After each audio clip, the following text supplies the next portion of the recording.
So in order to get distinction about your anger, about how you're using your anger, and if your anger is coming out sideways right now, let's say that something happens at home, and this could happen regularly, or once a month, every day. If something happens at home with your partner or your children or your neighbor that essentially triggers your reaction of anger, you become angry, and it might look like, oh, I don't want to do that thing again. Oh, why is she talking to me like that? And like, oh, not again. Okay, I'll do it. Okay, here we go again. If something triggers your feeling like that, it is there's some distinctions that you can get to notice like what's happening with your anger. What are you doing with your anger? Because it's a very different experience to be at source with your anger and to be triggered by your anger, or to be triggered in your anger. For men, this is very, very deep work, because most of our life we've been used to dealing with everything with anger, and actually protecting ourselves with our anger, in a way like putting up a wall with our anger. So as soon as we feel uncomfortable about something, let's say your partner makes a comment about one of your lackings, or something that you didn't do, or something that's missing, and then as soon as something like that makes you feel uncomfortable, there comes the barrier of anger, I will call it, which is like this, like, whatever, you don't know what you're talking about, or like, oh, here we go again with these nasty comments of yours, criticizing me and judging me. It's never enough for you. It's never enough for you. You're never gonna be happy. You always have to complicate things. So there is that that way that we use our anger mechanically to, in a way, protect ourselves, protect the ego, and I'll say it in a different way. Protect your your image of yourself, and in a way, like, this is the what we learned to do from our parents. Like, we have no other choice. We learn this from our parents. We often see it in the TV show, so that's how it goes. And cartoons, even, like, we learn this from like really young age, and we don't get any other possibilities, really.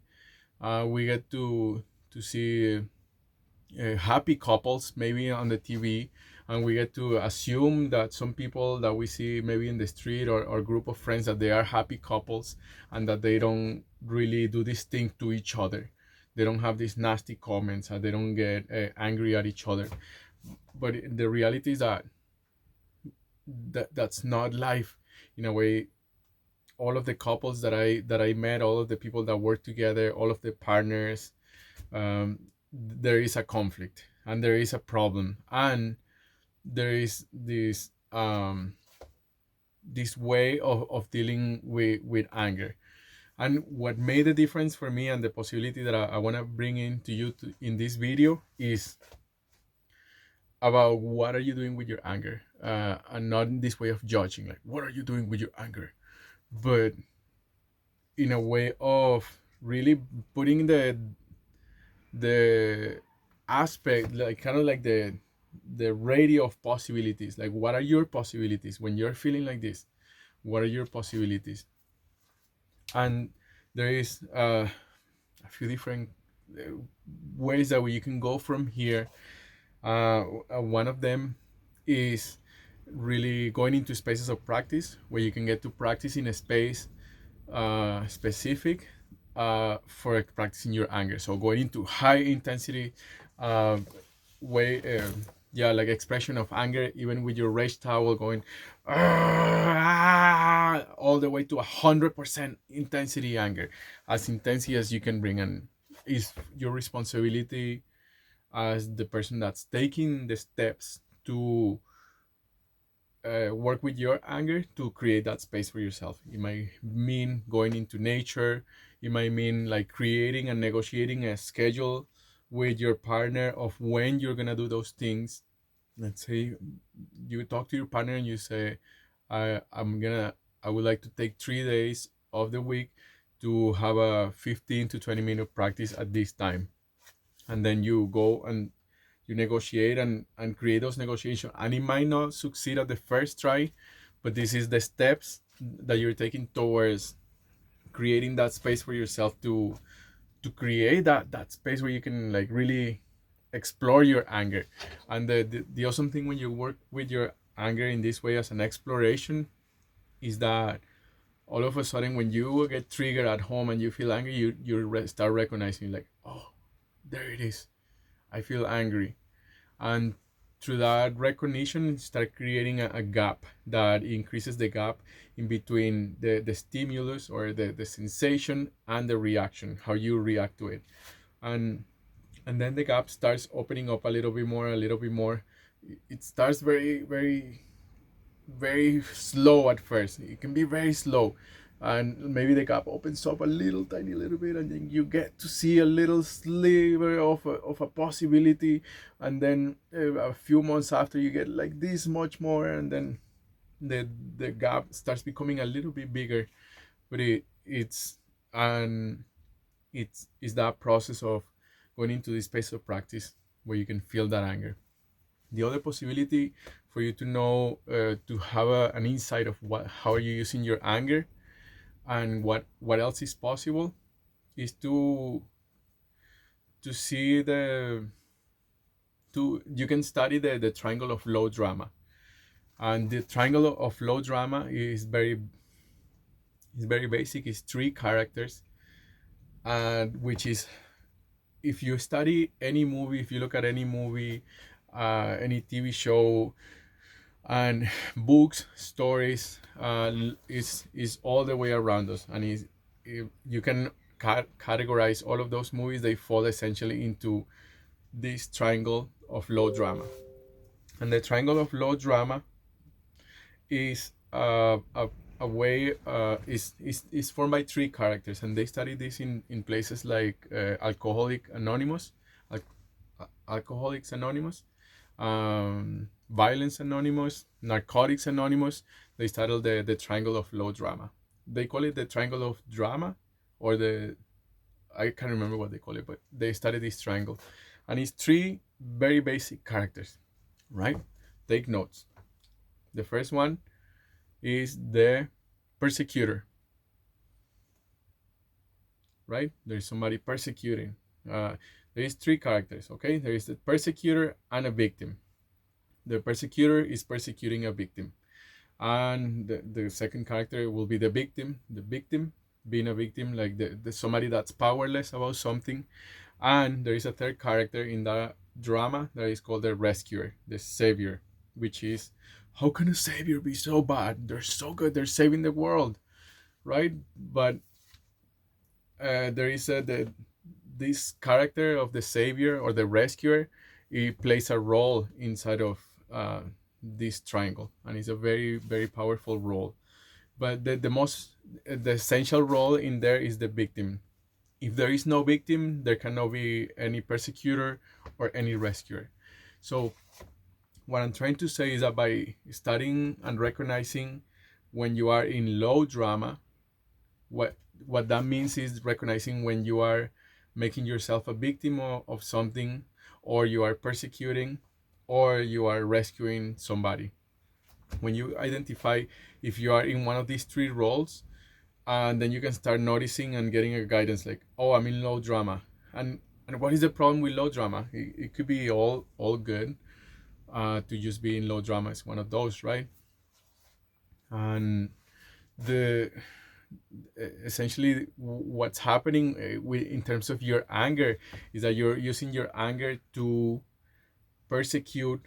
You're using your lack of anger to be a victim, and you're using your anger to be a rescuer, which in a way it sounds good. To be a rescuer, it sounds good. I do it. I have been doing it my whole life. And what the problem with being a rescuer is that you are disempowering the victim from taking responsibility for their own problem. And not just this, but there is something deeper.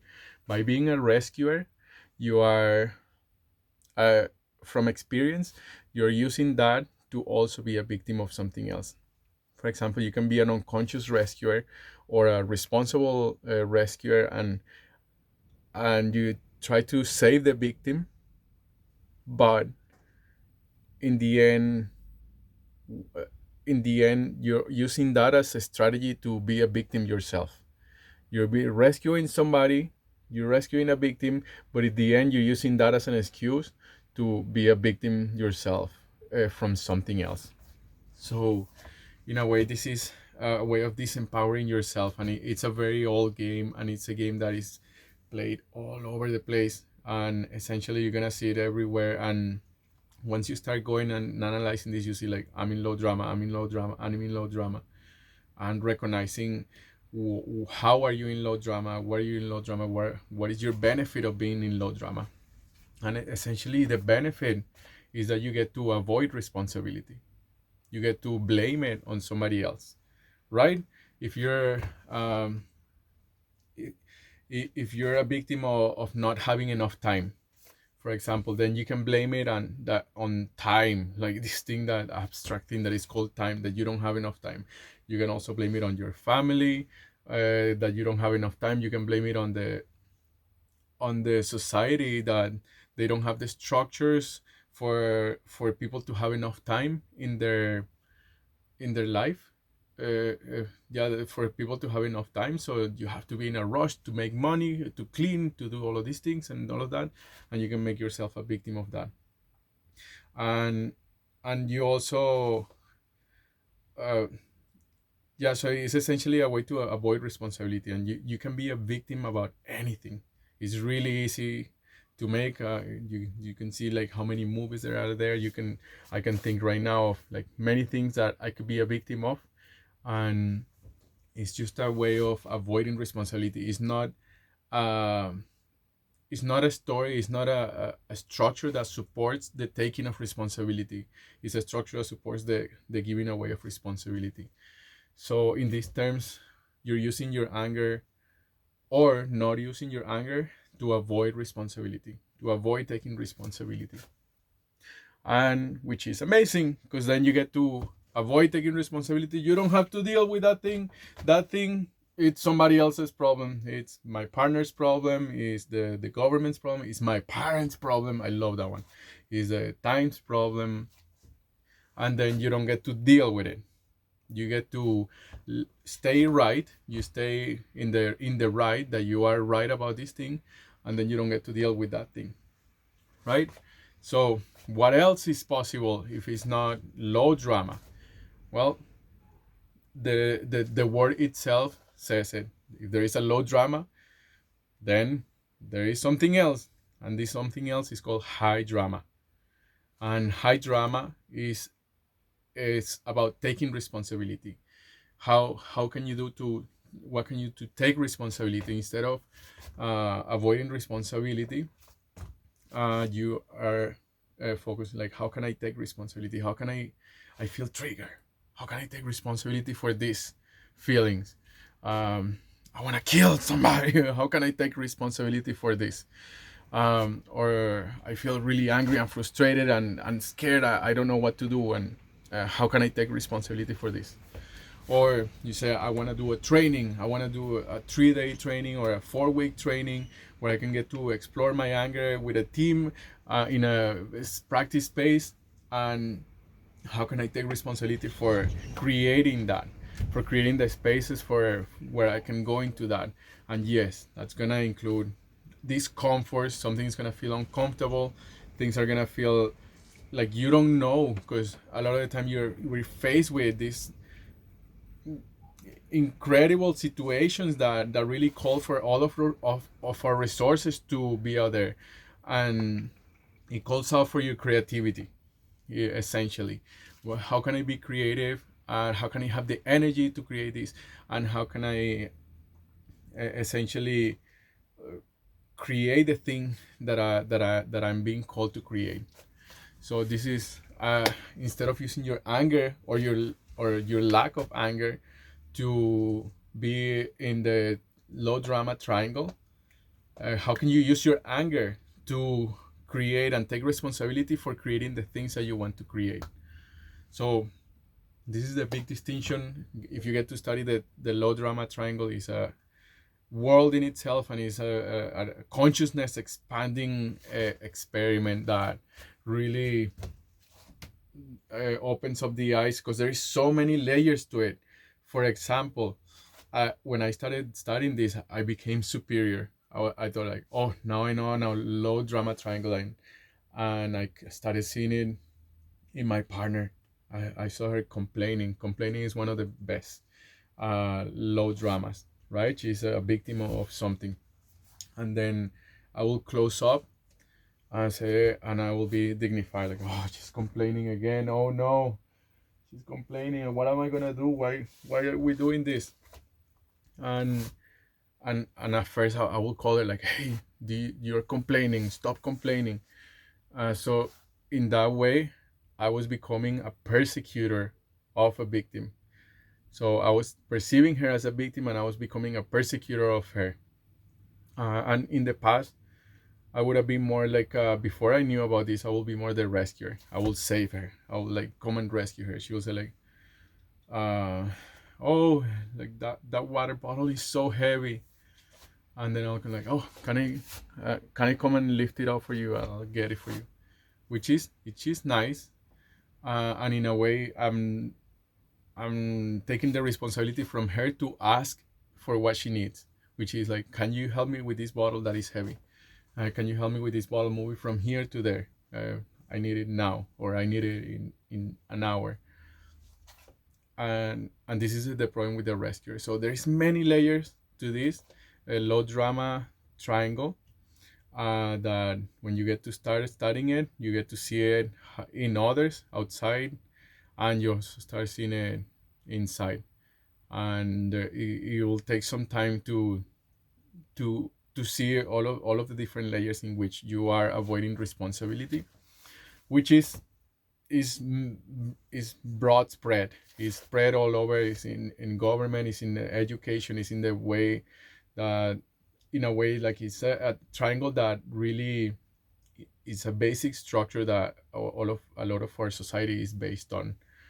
And yeah, so in getting to study, you start getting to see other possibilities, which is like radical responsibility, where you see that is one possibility. I have the possibility to avoid responsibility, and then you get to see the other possibility. Oh, I also have a possibility to take responsibility. And then you start seeing the value of both, the consequences of both. What happens when you avoid responsibility? You get to blame it on somebody else. You get to relax and enjoy. I mean, to pretend maybe like you're hurt.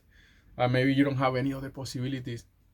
And already by being in this conversation that we're in, and watching this video, and getting to hear from about the low drama triangle, you can get a sense of how big it is, and to be gentle with yourself, and to be gentle with others. Be understanding that is kind of like a new edge. Is a new edge that you can get to see. Maybe you're starting to get a possibility that not everybody has. And from this place, you can start getting to see like when you're playing being a victim, when you're playing that somebody's attacking you, or that this or that, and start like learning what are the possibilities where you can take responsibility for what you're feeling. So that was it for now. Thank you for watching. And if there is any other pathways about how you can handle your anger, I will share them soon. Bye for now. Thank you.